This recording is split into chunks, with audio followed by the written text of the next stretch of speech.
Hi guys, my name is Slightly Artsy, and today we're going to be going over. Today I'm going to show you this rule of thumb that I use when designing characters. So, facets and layers. I'm going to draw these little icons for them.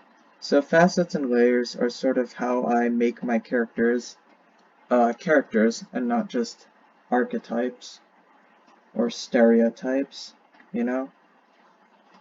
So what a facet to me is sort of you take this gem, and the gem is the character, and what you do is you turn it around a little bit so that the light catches it in a slightly different way. You're not fundamentally changing the image of what the character is, you're just moving it around a little. So what this might look like is the character reacting to a different environment or playing off of a different character, right? Uh, like it could be an enemy, a friend, a boss, an underling, an equal, just someone different than the type of people that he or she is already talking to.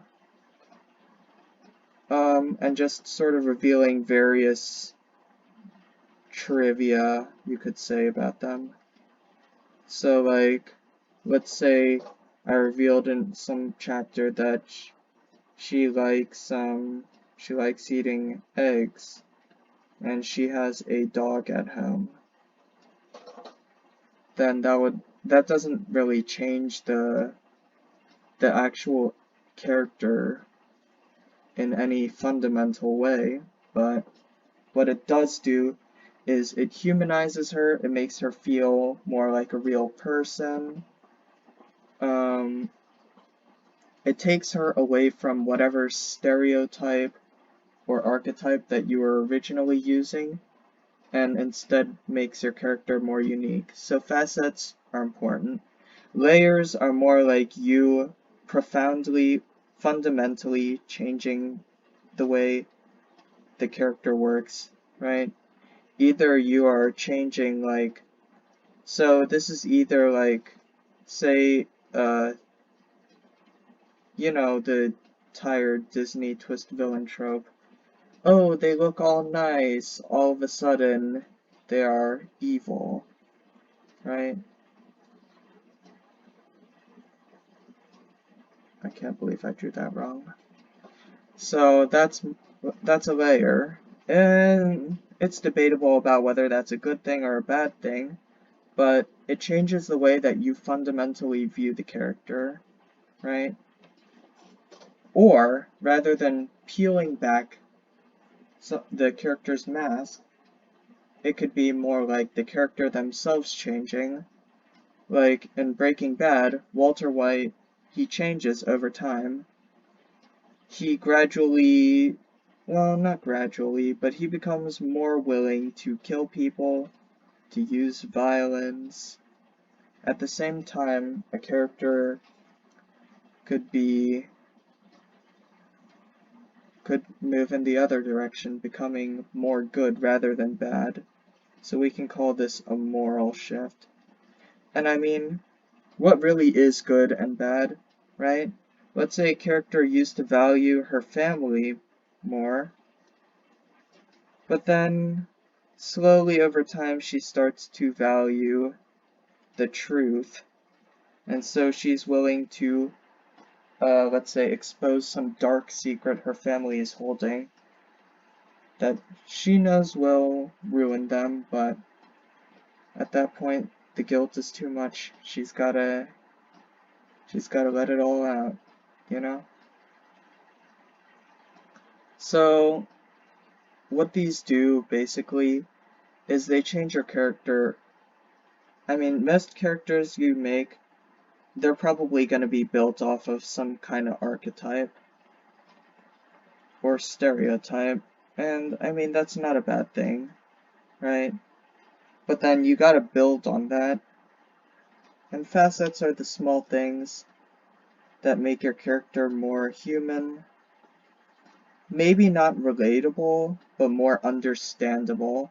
I think people overrate relatability when it comes to a character. You don't necessarily have to relate to a character for them to be good. You have to understand them. You have to understand what makes them tick and how they work. And it has to make sense logically, right? The character has to be consistent. You can't have some kind of character breaking facet, because that will just make people confused, because suddenly the pictures change. Rather than this gem, it's more like a crystal with a deformity growing out of— okay, that's a pretty bad, like, that's a pretty bad analogy, but I hope you get what I'm saying. Whereas layers are more like for narratives, right? Where you need to peel back a layer, right? Move deeper. What really makes the character tick? Sure, she may seem happy on the outside, but what's her goals? Why does she want those goals? Was there something in her past, maybe? If she wants power, why does she want power? Is it fear? Is it because of a desire to help people?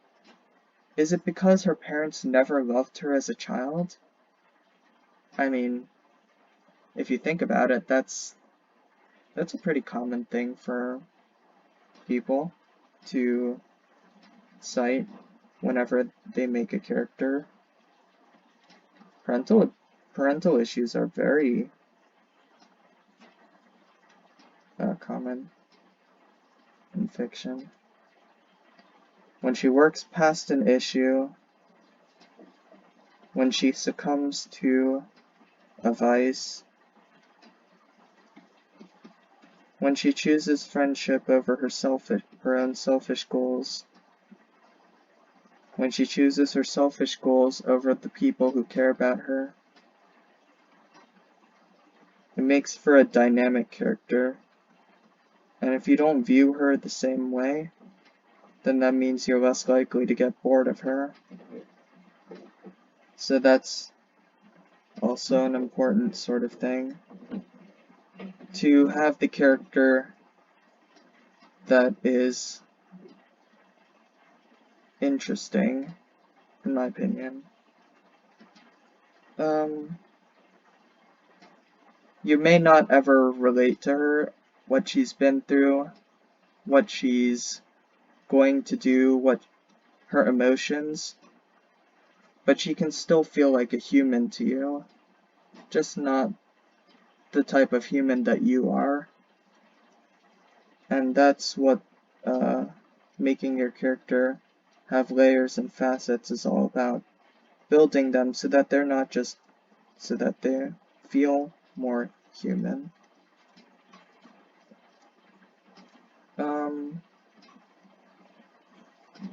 I could honestly stall for time and try and make this 10 minutes, but what's the point? You know I'm not going to get advertiser money on this. I know I'm not going to get advertiser money on this. So I'm just going to tell you, if you enjoyed the video, you should subscribe.